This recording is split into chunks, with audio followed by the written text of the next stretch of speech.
Hey guys, welcome back to another video. I want to just do more of like a real raw video of just going over my story and talking about some major milestones and just my thought process behind every single stage, just in case that you were curious or if you find this entertaining. And if you're new here or you just stumbled upon my channel, I think this would just be a wonderful refresher of just who I am and my background, being a professional recruiter, running my own recruitment agency, been doing so for about a decade, which is crazy to me to say, but it's still just super wild every time I talk to people who've been doing it way longer than me, 15 years, 20 years, 30 years plus, right?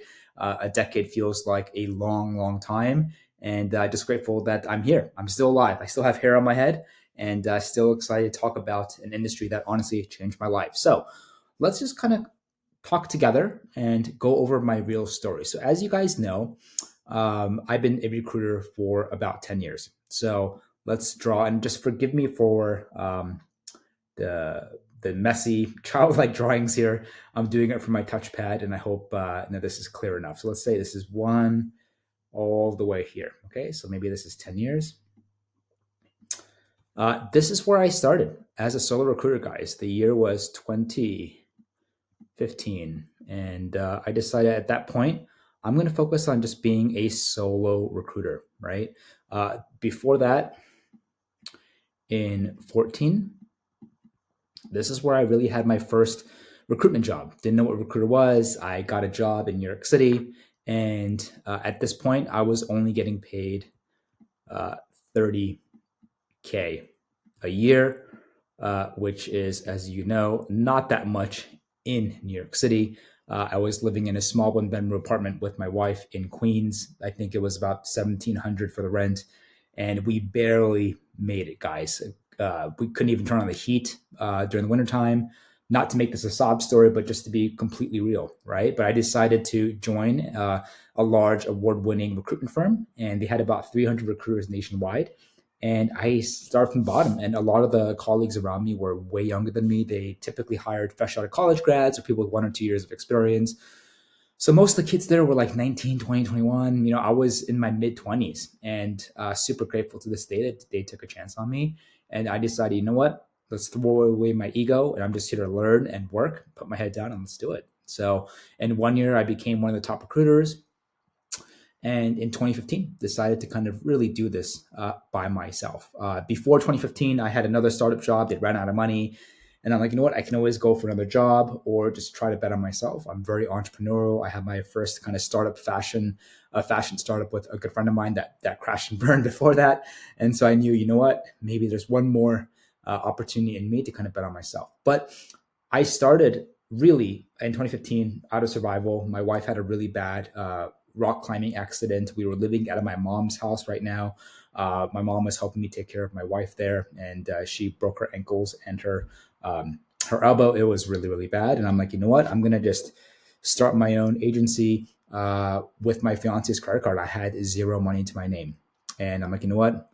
I can't bet on anyone else. I can bet on myself. And I've learned enough in my first year as a recruiter. So I'm like, let's do this. So I decided to be a solo recruiter. And even though, I could technically call myself, I'm a business owner, it's more kind of like a solopreneur, like a freelancer. And I didn't really know how far this recruiting thing was going to go. But a couple of things that kind of kept in just looking back retroactively, and just reflecting on it. I started out of my mom's dining room, and I kept it super lean, right? Which is still like a sentiment I keep with launching new businesses, other projects and things like that. No need to spend so much on an office or any ridiculous office equipment. I mean, again, I had no money, so I had nothing to spend, but I decided to kind of really be a solo recruiter, and my back was against the wall. My wife was in a wheelchair. I'm like, I have to make this work, right? So I basically hustled my butt off. I took no breaks. I don't even think I even took a vacation for a proper vacation for at least the first year or year and a half. But I remember my first deal was almost about two and a half. Almost about when I say two and a half, that's when I collected the cash. So my first deal was really, really quick. I ended up sending a couple emails. One had a product respond back to me. It was a product manager role, and then literally immediately started finding candidates. Started to move forward with interviews, And I was able to get my first placement in the first kind of month and a half. And that was like my first five figure, almost like a 25,000, 25, 26, I think, something around there, $1,000 deal. And just receiving that check, I'm like, oh my God, this is just absolutely crazy. But one thing I do want to make clear though is that yes, it was a combination of hard work. I worked 7 days a week, a little bit of luck. I chose the same market that I started. So in my first job, I basically, my team was the software engineers in product in New York City. And then when I decided to kind of do that again, I decided to kind of pursue a similar role with similar market with already pre-existing relationships, experience, and more importantly, knowledge that I was really able to leverage, right? So I decided to kind of go out there, really tackle New York City or the greater New York City, Boston area first. And I just kind of honestly lucked out big time, compounded with just sheer amount of luck. But the crazy thing here though is I kept things lean. I didn't have an ATS. I didn't have a CRM. AI automation wasn't really a thing, right? And I was able to go from like making $26,000 my first year to do a little over 22, 23 deals in my first year, making well over $500,000 in overall placement revenue on my desk, right?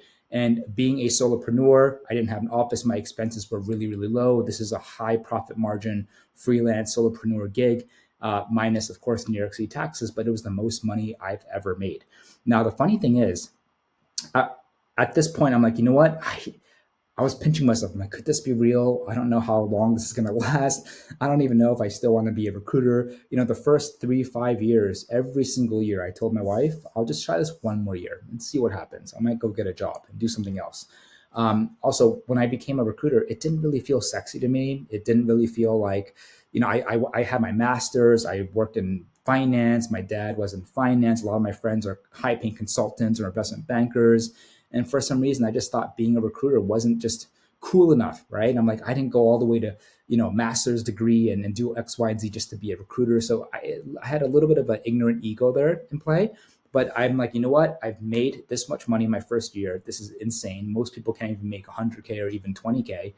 Let's just kind of keep it going, you know? So honestly, I would say for the first roughly like 5 years, from 2015 onward, I just kept at it. And it was exhilarating, stressful, burning out, and I was still solo, right? And the crazy thing is, I made this 500K minimum every single year for the first 5 years, but also in turn for the next 5 years afterwards, leading to present day, making the most. So the crazy thing is, for the first 5 years, everything was completely manual. I'm like, you know what? I'll figure out the whole ATS thing later. I just want to really figure out how to go out there and get business, get candidates, make money, because I didn't think this was real. I'm like, every placement I did, I told myself this could be my last placement.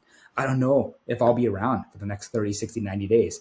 And it didn't honestly feel real. And every year that went by, it felt a little bit more real, where, you know, fast forward to present day, I'm like, you know what, maybe I'm actually kind of good at this. But I had massive imposter syndrome, guys. And this is something that you will go through in any business that you start.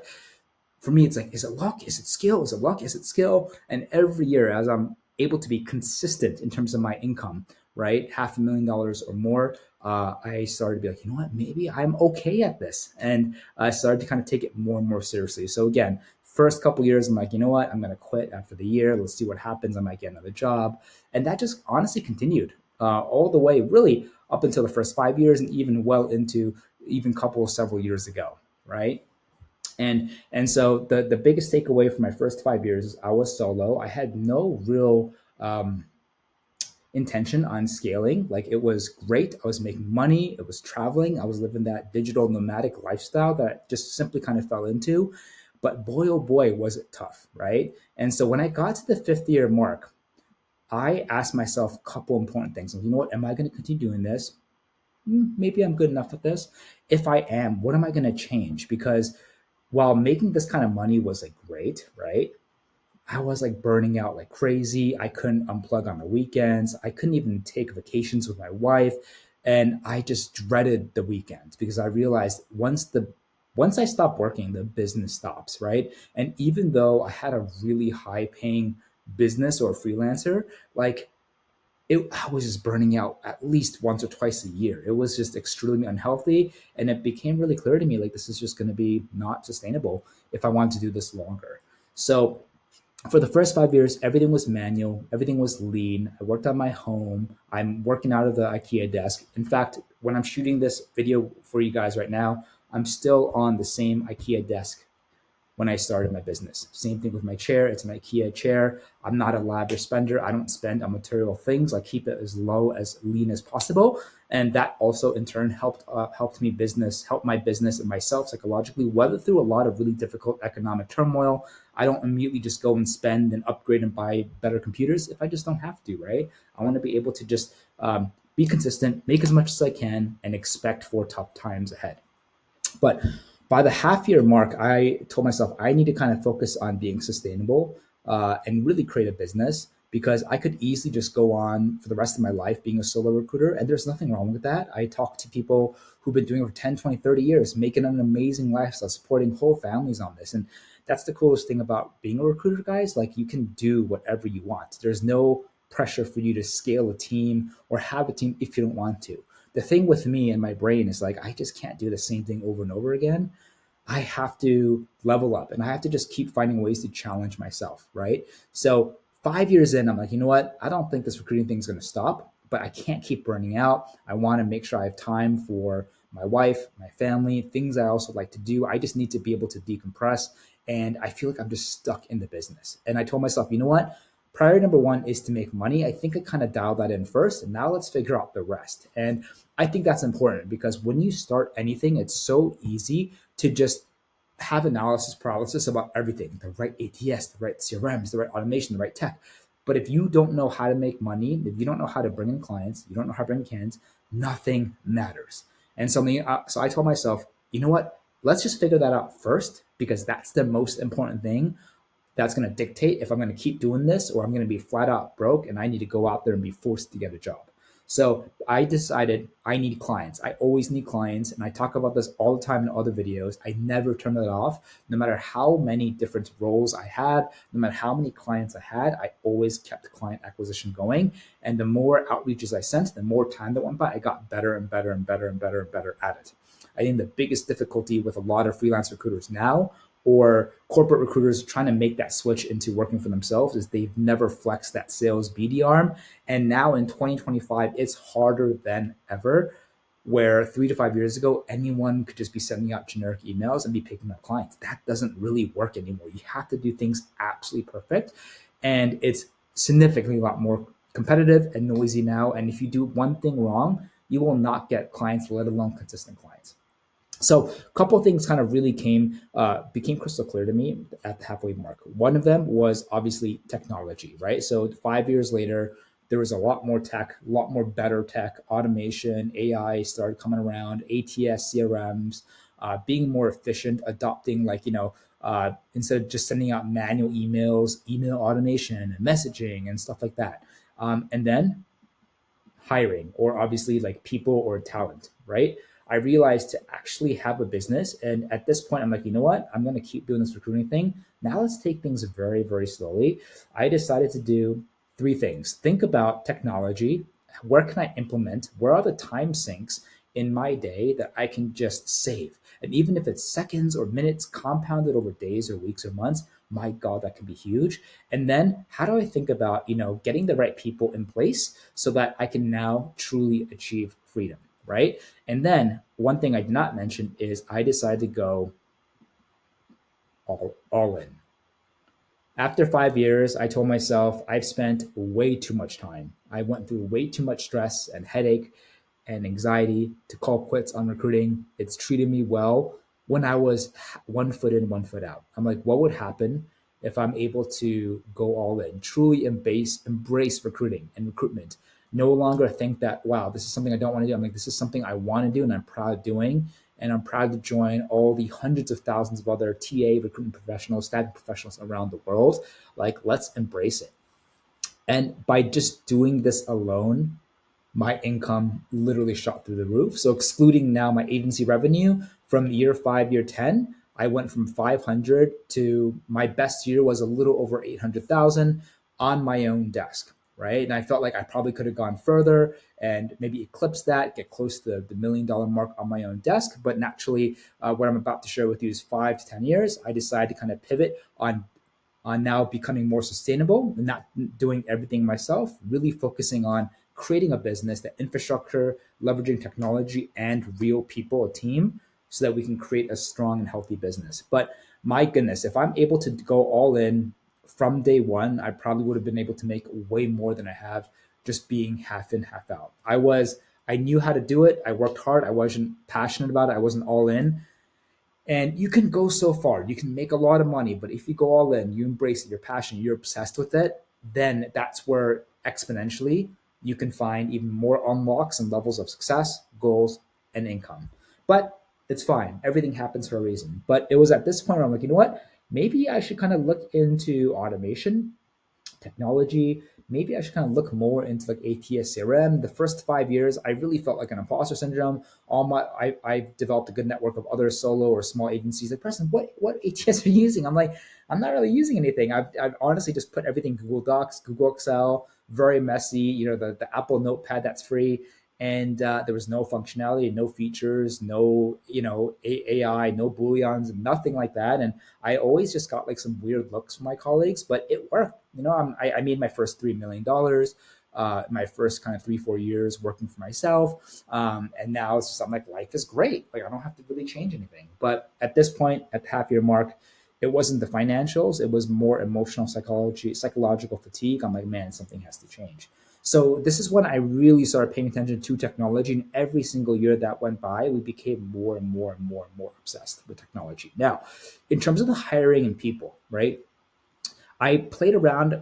I think year 5 or year 6, right? I played around with bringing on a really good friend of mine as like a partner, right? I started to kind of explore what it was like to maybe expand on a team, not knowing what was the best course of action. Like, do I just hire someone full time? Should I bring someone on and do splits with them? Should I look for a VA? And what I learned is that in this business, it's if you really want to scale it farther and you want to like 2 and 3 and 5x your business, it's really, really important to have um, someone that you can kind of run with, right? Like in person or proximity to you that can also help do the calls, the high touch candidate client calls.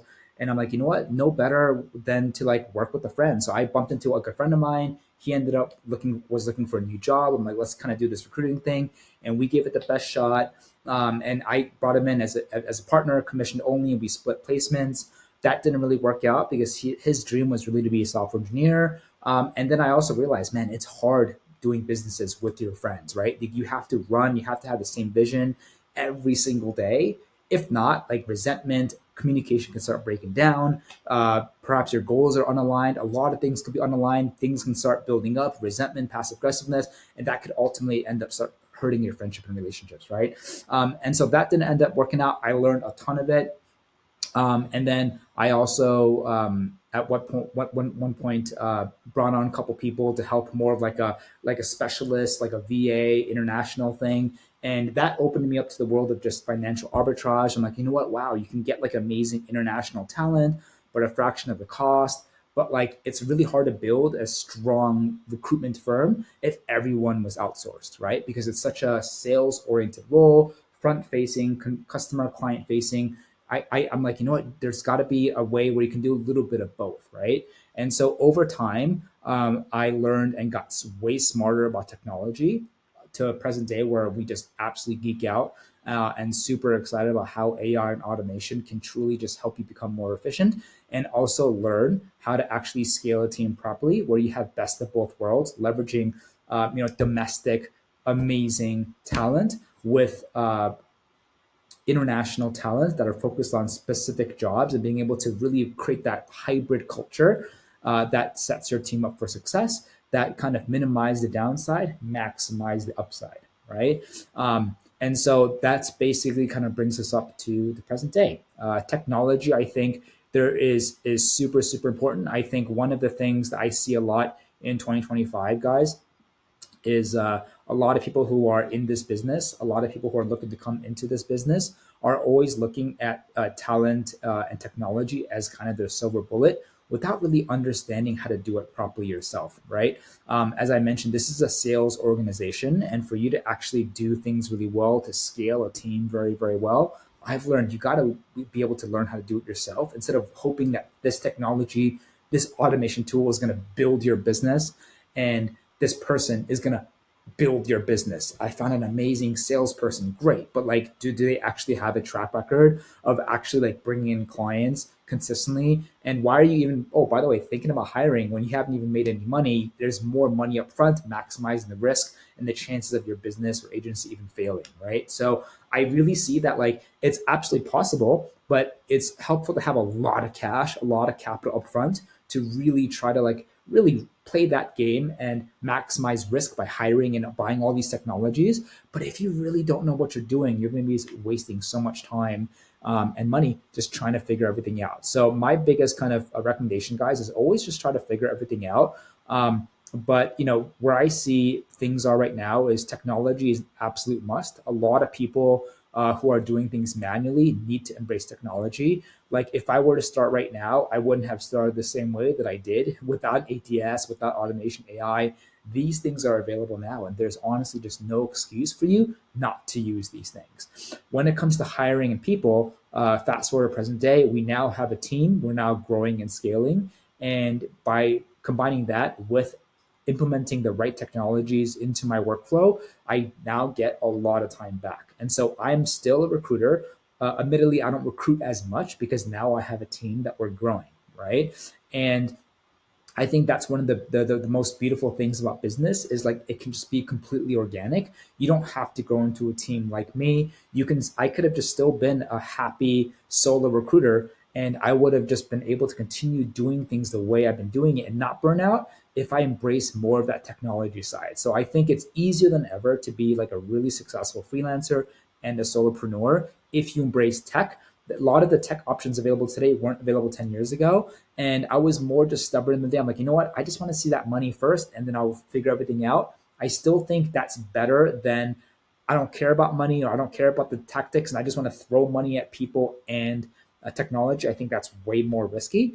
But absolutely, like if I were to start again and I everything shut down and I started recruiting again, absolutely I would, if I had the budget, I would embrace technologies. And now I have a better understanding of hiring and finding the right people to add to the team. So it's just been a crazy, crazy ride.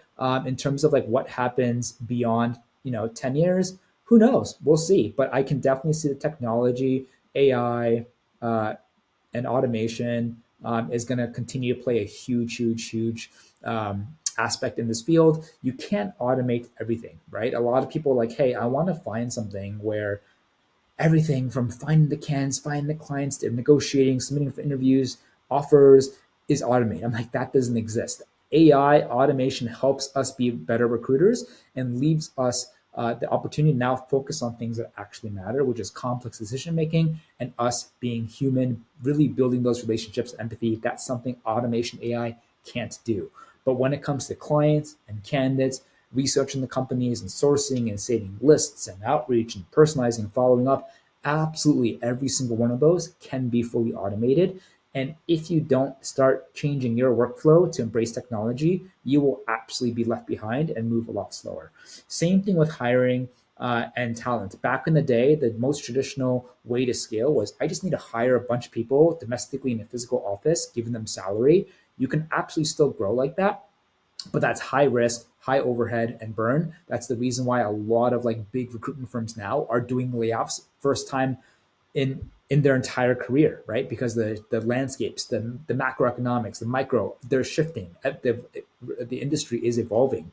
I think there's a better way to grow and scale a business, and I think it's like the best of both worlds of technology, domestic talent plus international talent combined in one to really create a robust culture where you are not only producing the same level, but you're setting yourself up for success, but also making sure that overhead and burn is just it doesn't have to be as big as it usually is, right? And then most importantly, guys, if you're about to embark on any of this ride, this crazy, crazy ride, make sure that you go all in. You have to go all in. And while I do believe that everything happens for a reason, I hope that like the 2015 president should be like, you know what, I'm going to do this. Let's jump in, because recruitment is one of those things where it's like the coolest job ever. It's the coolest career ever. It can be one of the coolest entrepreneurial paths ever. And if only I just believed it and opened my eyes Who knows? Things could have been faster and bigger and better. But as someone who rarely looks back in the past, I only look in the future. Everything that I've done up until today has happened for a reason. I've come to really respect and be extremely grateful for recruitment and all the recruiters out there. And I'm truly, truly, truly grateful and excited to see how this industry continues to evolve. And for someone who went from 30K thinking that I was stuck in the rat race, and the crazy thing is I was actually really happy here, guys. Before this, I had a couple odd jobs. I had my own startup that failed. I actually got paid less than this. So when I got that paycheck, I felt like I was a millionaire here. And so, being able to normalize on a 30K, and then for my first year in business, I made this much. It was just insane, almost too good to be true. But I wish you could have been there next to me. I literally sat on my butt 7 days a week, 10 hours, 9, 10 hours a day. No excuses. My back was against the wall. I just had to make it happen. And it just insane that one of those stories that ended up working out was me, right? And so even now, fast forward 10 years, I never take anything for granted. I put it all on the field. I put it all in the trenches. I'm still hands-on with my team. But now I'm grateful to say that I can now rely on a team where we all run together. And whether it's the agency side or now the education side, which is also has been just such a crazy, crazy ride. That was just really never a plan for us. We just got way too many people reaching out to us saying, "Hey, you guys need to do something because we want something valuable that teaches us properly on how to build businesses based on real results." And that's why we're doing it. We take it seriously, and we're very proud of the results that are coming out of there. But first and foremost, I love recruiting. So if you guys are in it, make sure that you do it correctly, like update your fundamentals, make sure that you really start looking to technology and talent, but make sure that you don't look at these as a silver bullet in the beginning, because it can be a very dangerous slippery slope. But super excited for this year, super excited for the next 5, 10 years. And yeah, let's continue to build really good businesses, guys. I'm not in this for luck. I don't want to just make a lot of money this month and then nothing for the next year or two. Let's be consistent and slowly build together and build awesome businesses for the future to come. So I hope you enjoy this story. And if you want to see more like it, let me know. But we'll see you on the next one.